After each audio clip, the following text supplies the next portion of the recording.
देश के प्रधानमंत्री नरेंद्र मोदी के अलावा भाजपा के पास क्या चुनाव जीतने के लिए दूसरा फेस नहीं है? जी हां, यही वजह है कि अब देश के साथ साथ राज्यों में भी देश के प्रधानमंत्री नरेंद्र मोदी के चेहरे का ही इस्तेमाल कर भाजपा राज्यों में विजय प्राप्त कर रही है।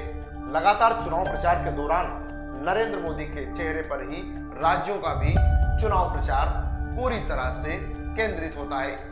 हाल ही में मध्य प्रदेश में भी कुछ ऐसा ही नजर आ रहा है। आइए इस रिपोर्ट में जानते हैं कि मध्य प्रदेश में एक साल बाद होने वाले चुनाव प्रचार को लेकर कैसे देश के प्रधानमंत्री नरेंद्र मोदी चुनाव प्रचार का शुभारंभ करने वाले हैं। सबसे पहले 11 अक्टूबर को देश के प्रधानमंत्री नरेंद्र मोदी उज्जैन पहुंचेंगे, जहां पर वो महाकाल कॉरिडोर का लोकार्पण करेंगे। जी हां, उसकी शुरुआत करेंगे।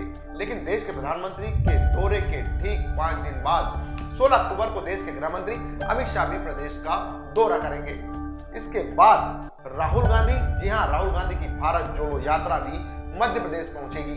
मतलब तमाम बड़े आयोजन तो यही बता रहे हैं कि 2023 विधानसभा चुनाव का प्रचार का शंखनाद इन आयोजनों से तमाम दल करने वाले हैं। पहले ये जान लेते हैं कि महाकाल कॉरिडोर क्या है और उज्जैन में किस तरह से विकास कार्य चल रहे हैं। लगभग 800 करोड़ की लागत से महाकाल मंदिर में अलग अलग 2 चरणों में विकास कार्य किए जा रहे हैं। इसी विकास कार्य का एक हिस्सा महाकाल कॉरिडोर है, जिसका उद्घाटन देश के प्रधानमंत्री नरेंद्र मोदी कर रहे हैं। अब बात करते हैं गृह मंत्री अमित शाह के मध्य प्रदेश दौरे की।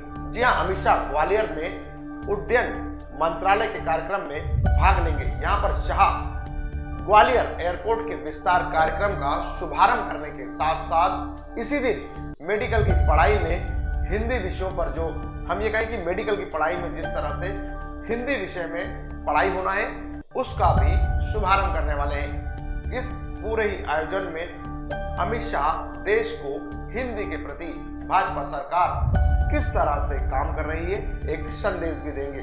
मध्य प्रदेश में 2024 को लेकर संगठन के बड़े पदाधिकारियों के दौरे शुरू हो गए हैं। जी हां, हाल ही में BJP Madhya Pradesh core group की बैठक भी 2023 चुनाव की रणनीति को लेकर हो चुकी है। आपको बता दें कि 2018 के विधानसभा चुनाव में बीजेपी को हार का सामना करना पड़ा था।